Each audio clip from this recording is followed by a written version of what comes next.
Nicolas, bonjour. Bonjour. Bon, tu es rédacteur en chef de Jogging International. Oui, Bon, effectivement. concrètement, comment ça s'est passé? Ça a été très difficile ce confinement. Comment vous avez réussi à travailler ensemble avec toute l'équipe?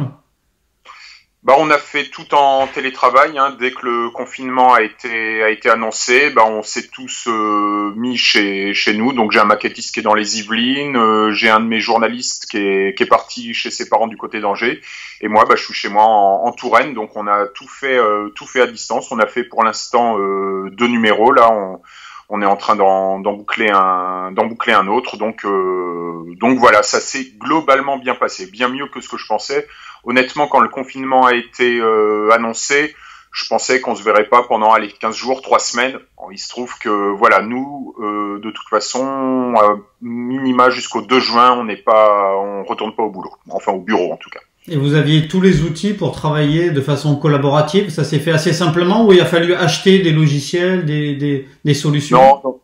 Non, non. On avait tout au niveau de la boîte. C'est une assez grosse boîte, les éditions La Rivière. Il y avait tous les moyens informatiques qu'il fallait. On a tous les réseaux. Il y a eu aucun souci pour bosser de façon totalement transparente et j'allais dire quasiment comme d'habitude, si ce n'est le contact direct, donc qui s'est fait par coup de fil, par mail. Voilà, hein. Aujourd'hui, c'est quand même bien plus facile. C'est ce que je m'imaginais vivre un confinement comme ça il y a 20 ans.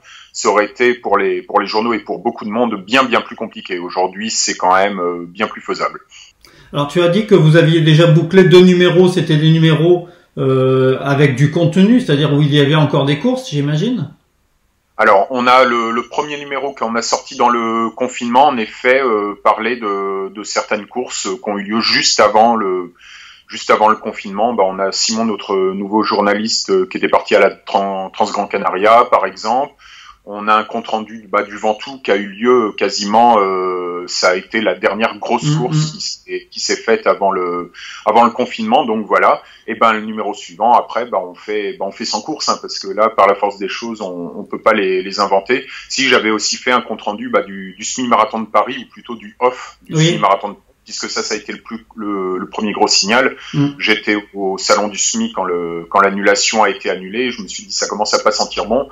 Et quand même, le dimanche, je suis allé courir avec les quelques centaines de personnes qui ont fait le parcours. Donc ça a été un reportage sur le semi de Paris sans semi de Paris en fait. Ouais, je l'ai lu. C'était assez sympa de voir ce côté off un petit peu. Mais du Ouais. coup, comment vous allez imaginer remplir les prochains numéros si ça dure jusqu'en octobre, novembre?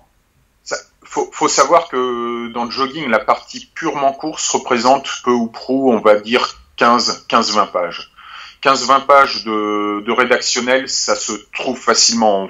On mise beaucoup sur beaucoup de papier magazine, sur des choses, voilà, qui vont là, par exemple, dans le numéro qu'on va boucler début juin, on fait quelque chose sur les beaux spots à découvrir, j'allais dire à moins de 100 km de chez soi, mais peut-être qu'après ça va encore s'élargir. Donc voilà, on a 12 pages par exemple là-dessus avec des belles photos sur des spots à découvrir que vous connaissez pas forcément, des choses comme ça. On mise santé forcément, entraînement, donc un peu les piliers. C'est juste que le côté course est un peu mis de côté. Et encore, là, par exemple, dans le prochain numéro, on présente une liste de 6 marathons d'automne. Alors, c'est un peu du prospectif, hein. On se dit que ils peuvent potentiellement avoir lieu. Pareil, c'est toujours pareil, hein, pas de boule de cristal. Je peux pas te dire si Paris va avoir lieu, si Rennes va avoir lieu, si Tours va avoir lieu. C'est toujours un peu compliqué, mais voilà. C'est vrai que la course, les épreuves de course font partie de notre ADN. Mais on est en mesure de faire sans d'un point de vue, j'allais dire rédactionnel. En tant que coureur, c'est un peu plus compliqué, mais en tant que journaliste, c'est faisable. Et là, on parlait un peu du monde de demain tout à l'heure. Tu disais ça à titre personnel. Alors là, c'est soit le rédacteur en chef ou le Nicolas Gardon personnellement. Mais comment tu imagines l'avenir des courses? Est-ce que les courses de masse continueront d'avoir lieu, c'est-à-dire on va reprendre une vie normale ou désormais tout va être... Est-ce que des marathons de New York, par exemple, de 60 000 personnes pourront avoir lieu encore, à ton avis? Alors honnêtement, je vois pas comment ça ne peut pas être le cas. On va se retrouver de toute façon à terme forcément en ce qui concerne le Covid-19 avec soit un vaccin, soit un traitement. Je vois pas demain dire le marathon de New York fera 5000 personnes, Paris fera 2000, on fera des sas de 10 personnes. Pour moi, c'est pas envisageable. Ce que ça peut éventuellement, et là encore, c'est vraiment un avis personnel, ça peut peut-être mettre un coup de lumière justement sur les courses les plus petites. Peut-être les gens vont peut-être vouloir avoir des organisations plus petites, des choses moins massives où on se retrouve peut-être moins en groupe dans des sas à plusieurs dizaines de milliers de personnes. Mais faut être clair, en 2021, t'auras un marathon de New York à 50-60 000 personnes. C'est mon avis. Après, l'évolution sanitaire des choses, l'évolution. Oui, c'est ça. En fait, moi j'imagine aussi que soit ça a lieu normalement, soit ça a pas lieu. Mais oui, peut pas on peut pas demander à une grande épreuve de devenir une petite. Ça n'aura aucun sens. Rien qu'économiquement, c'est un non-sens. Quand on voit le nombre de salariés Simon a fait un papier là sur les conséquences économiques justement pour les courses de toutes ces annulations et tout ça. À l'Écotrail, on nous dit clairement dans le papier, il faut que l'Écotrail ait lieu. Parce que il en va de la pérennité économique et on a des salariés qu'on doit rémunérer, qu'on rémunère à l'année. Donc voilà, et c'est pareil pour ASO, c'est pareil pour Marathon de New York, Boston, Tokyo. Enfin voilà, ça peut y avoir potentiellement une année blanche. Si en 2021 on continue à être dans la même panade, ça va devenir très très très compliqué. Hein. Bien sûr. Mais là tu parles des grandes épreuves versus les petites ou des grandes épreuves mais organisées par des bénévoles, et on a le cas avec l'UTMB et la polémique du remboursement. Est-ce que finalement c'est si grave que ça, en fait, les 45% que les gens vont perdre? Je me demande si c'est pas plus le geste qui choque que la somme d'argent. Alors là, c'est compliqué. J'ai le cas d'un ami, lui, qui a été mis au chômage, mais pas partiel, qui a été licencié, qui était inscrit sur le TMB et pour qui la somme désormais représente vraiment quelque chose, ce qui n'était pas le cas auparavant. Voilà. Après, voilà, il y a eu toute cette polémique et en fait, ce qui me dérange un peu dans ce genre de polémique, c'est qu'on n'a pas forcément toujours tous les éléments. J'ai pas le livre de compte des politis sous les yeux. Je ne sais pas. On sait pas combien d'argent ils vont garder. Tout ça, c'est très facile. En tant que coureur, je peux comprendre, moi. Je serais coureur, j'aurais acheté mon dossard, on me dirait, bah tiens, voilà, tes 50% de remboursement. Je dirais, bah mince, je cours pas. Bon, certes, on me réserve une place pour 2021, mais du coup, il va falloir que je repaye plein pot. Je comprends en tant que coureur. Après, voilà, il y a des réalités économiques, on peut pas comparer, et là c'est aussi un autre organisateur qui dans notre papier le disait, moi j'ai des finances saines, j'ai l'appui total de mes partenaires et des autorités locales, donc je rembourse à 100%, mais je jette pas la pierre du tout à ceux qui ne peuvent pas rembourser, qui ne remboursent que partiellement, pour engager des frais, qu'on fait des choses. Donc voilà, tant qu'on n'a pas tous les éléments chiffrés, je pense que de toute façon on les aura jamais. De toute façon, le conseil là, légalement, l'UTMB a le droit de faire ce qu'ils ont fait. C'était sur blanc. Pour moi, après, ça s'arrête là. Mais en même temps, je comprends que certains coureurs trouvent ça, oui, voilà. Bien sûr, oui. Non, mais dans les deux cas, on est d'accord tous les deux. C'est on comprend la réaction. D'un côté, c'est une entreprise qui a des salariés, qui a des charges énormes certainement tout au long de l'année. Et de l'autre côté, il y a des petits gars qui viennent de loin, enfin qui ont engagé des frais et pour qui perdre une centaine d'euros peut être préjudiciable. Je pense que de toute façon on est dans une situation inédite et avec une réponse qui est inédite, mais de toute façon on verra bien comment. Dans ce genre de situation, on a toujours l'impression qu'il y a une bonne et une mauvaise réponse. On se dit pas qu'il y a un entre-deux où les organisateurs, j'allais dire, sont dans leurs droits et c'est compréhensible, mais la colère des coureurs est aussi compréhensible. Là, on a l'impression que je suis en train de ménager la chèvre et le chou, mais c'est une réalité. Il n'y a pas de vraie bonne réponse. Si demain on me dit que l'UTMB, grâce à ça, a réussi à se garder 500 000 euros ou 1 million dans la poche là-dessus, ce sera autre chose.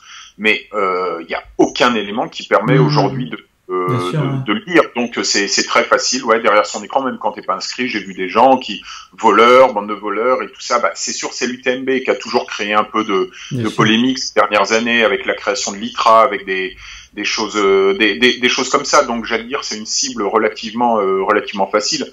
Mais il est clair qu'il y a pas mal d'autres épreuves qui sont aussi sous le feu des critiques. J'attends de voir ce qui va se passer avec le semi et le marathon de Paris. J'en sais rien à l'heure actuelle.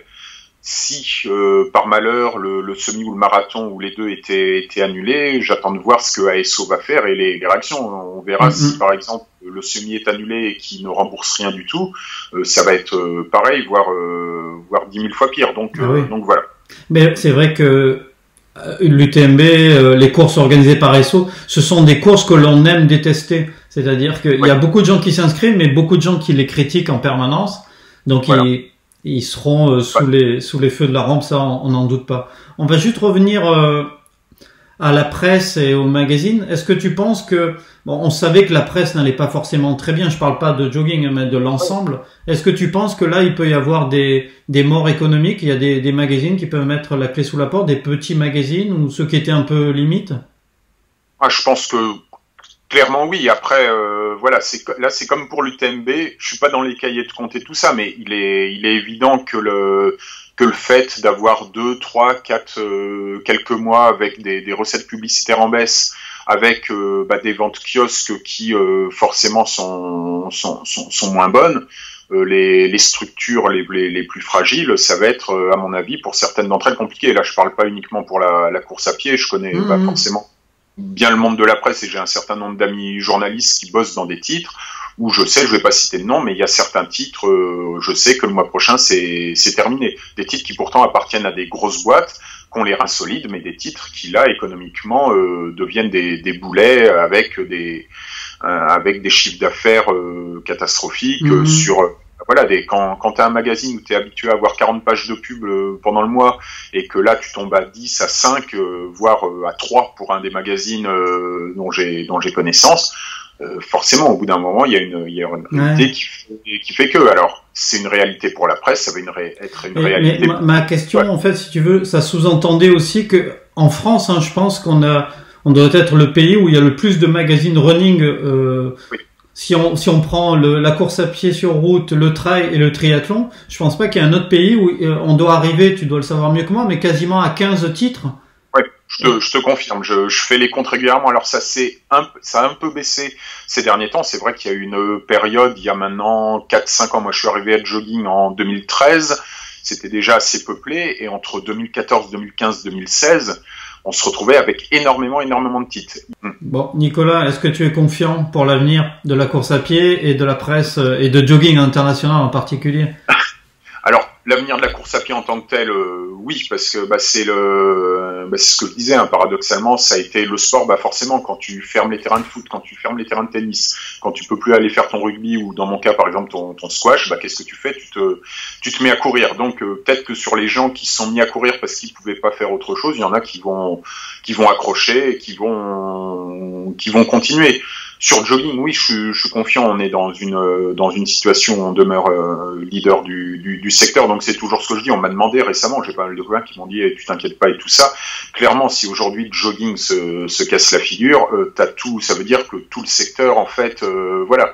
Je vais pas dire que c'est un effet domino parce que c'est pas le fait qu'on tombe que les autres vont tomber, mais si on tombe, ça veut dire que derrière, économiquement, les outils, c'est aussi très compliqué. Donc voilà, on existe depuis 83, on a survécu à d'autres crises économiques. On est le plus ancien titre et de loin aujourd'hui de course à pied de France et je vais pas dire d'Europe parce que j'ai pas tout, mais ça commence à faire. Donc voilà, je demeure confiant. Après, on va dire que c'est un discours de rédacteur en chef, mais c'est une réalité. On continue et on n'est pas prêt de s'arrêter à mon avis. Écoute, on va conclure sur cette note optimiste. Moi, en tout cas, je suis très heureux de t'avoir retrouvé, même si c'est par Skype, et j'espère qu'on va pouvoir aller courir un de ces jours ensemble. Oh ça devrait. Alors bon. C'est toujours pareil, ça va dépendre de beaucoup d'éléments, mais oui, je pense que d'ici quelques semaines / mois, on va voir les choses s'arranger. Les signes sont quand même de plus en plus positifs. Après, bon, je vais pas te promettre, on verra. Je suis pas médecin. Ok, Nicolas, merci beaucoup. Merci Jean-Pierre. Ciao.